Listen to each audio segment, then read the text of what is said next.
This is my review on the first Die Hard movie, titled as Die Hard. And Die Hard, I mean. And,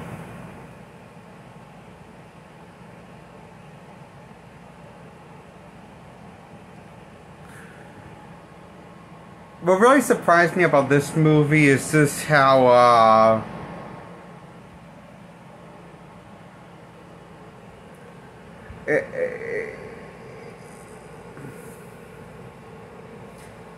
well,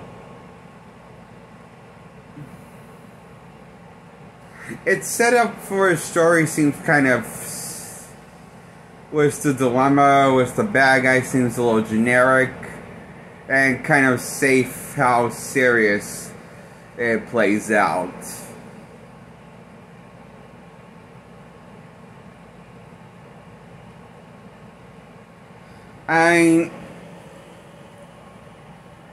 Die Hard I really don't think it's that much. It probably wasn't. This came out in 1988, which it's not the most different film of 1988 or from that time, or of any movie in general.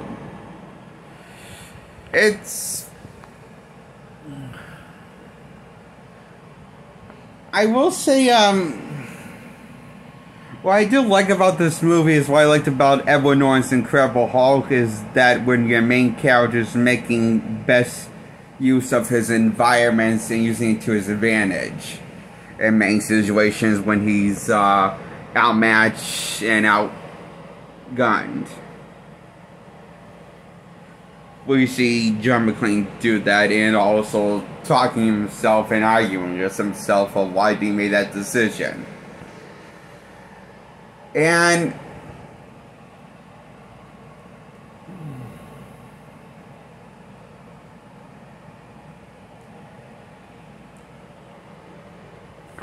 John McClane kind of actually goes through a character arc in this movie. But however, I felt like,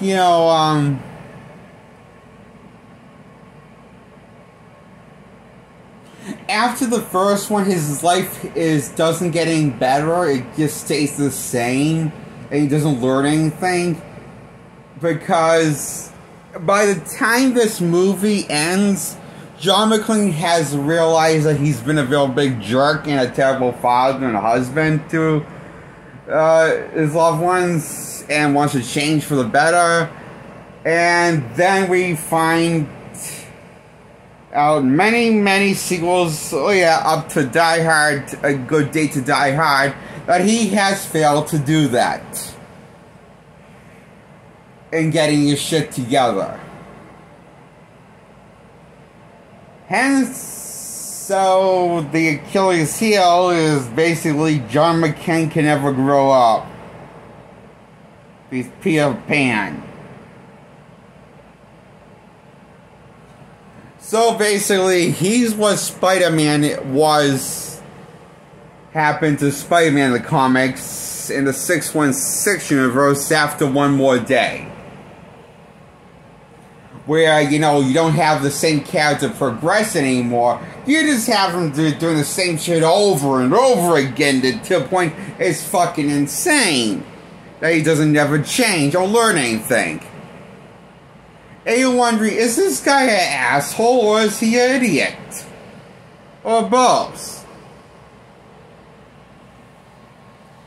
As the series of Die Hard series I felt like went on. Once you got to the sequel, Die Hard 2, Die Harder. Dumbs down instantly whatever John McClane character's growth was and change he made throughout the 3-act structure of the first film. Is completely fucking gone out the window once you get to Die Hard 2, Die Harder. Because it is more focused on not really like continuing the story, but to do the same shit over again. And in fact, you can argue that's the problem with these Die Hard movies. They just do the same shit over again. except worse and dumber. Was the whole like John McClane act? You know, it's like he never ever changed for the better person to be a bad person ever. He's one of those guys as the Star Trek. I mean, the Die Hard movie goes on. You're wondering, does he even mean what he says about changing for the better or know what that means? I mean, he's actually do it, but yeah, so we're just doing to take his word on it for the 5th time in A Good Day to Die Hard. Yeah, sure, I'll believe you, John McClane, when you start making these movies.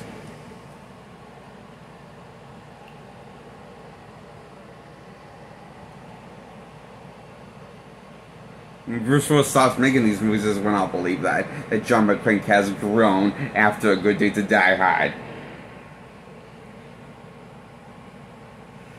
But they just keep on dumbing him down and make him worse.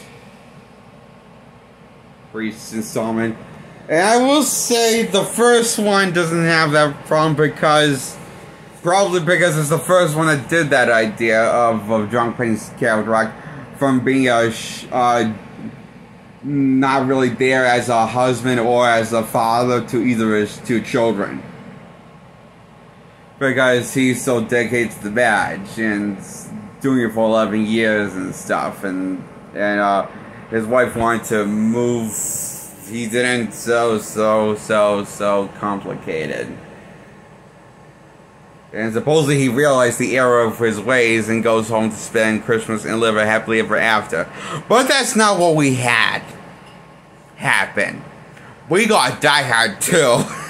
And many, many sequels after that.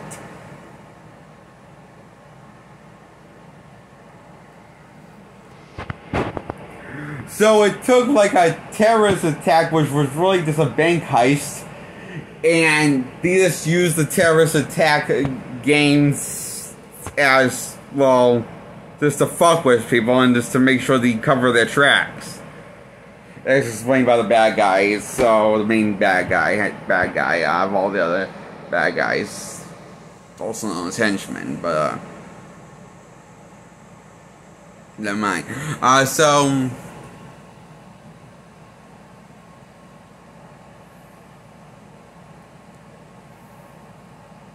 most of them died, and then big one bad guy died, the leader. And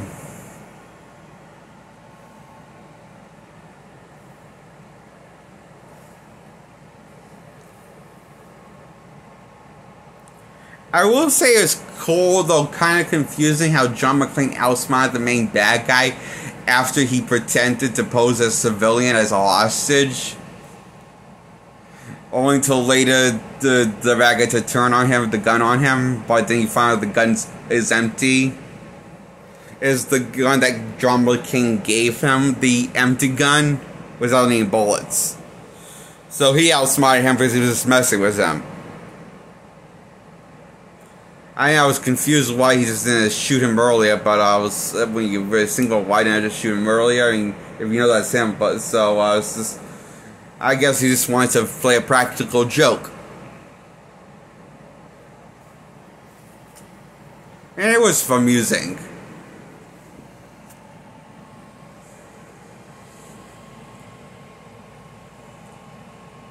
The best part is when John McClane's just basically, which is what most of this movie is doing, showing you John McClane is not really killing anybody, but basically just trying to survive and, well, also talking to himself like a lunatic and talking to the black guy on the radio, which is really what this movie does shine, I feel. You know, it's like, and it's a good thing it does, because that's really what most of the movie focuses on. Yeah, the thing is, the first Die Hard movie is not a whole lot of violent compared to the ones that came after it, in terms of blood and gore.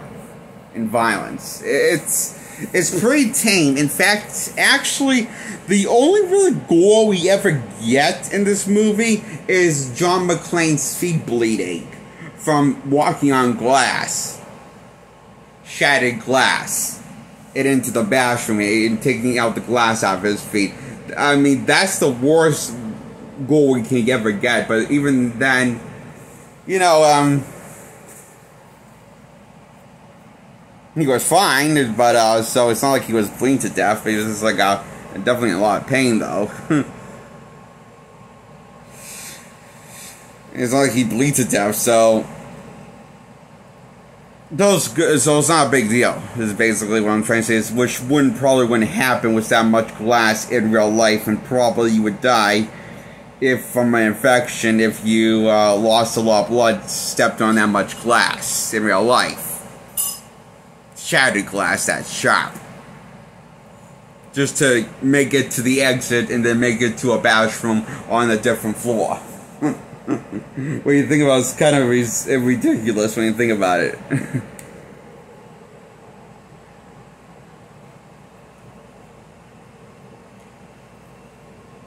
Die Hard movie, I feel like I think a lot of the reason why people have trouble copying it, like a lot of people, like, you know how Speed tried, the Speed movies tried basically being a Die Hard knockoff, but it still wasn't quite like Die Hard. I think if I had to take a guess, I think the reason what makes Die Hard is not really the action or the, is really the character John McClane being so, well, likable, besides he's a kind of a, well, might not be the best role model, and bit of a troublemaker, and kind of a shithead. But after a while, he grows on you. After realizing he's not such a bad guy after all. So so really, the Die Hard movie, at least the first one, is more character driven than Speed or the press, or the ones that tried copy Die Hard. So you could make the argument that movies like Speed probably focus more on, well, less on telling a story and less more telling on movies where things go boom. Which is not really a bad thing, but it's kind of dumb considering what you started out with the first one. When it comes to the Die Hard sequels, I feel, you know? And the ones that try to bank off the Die Hard idea concept in the 80s and 90s, there was way too many of them. Yeah, so I give Die Hard a 10 out of 10. Goodbye, like this video, and subscribe.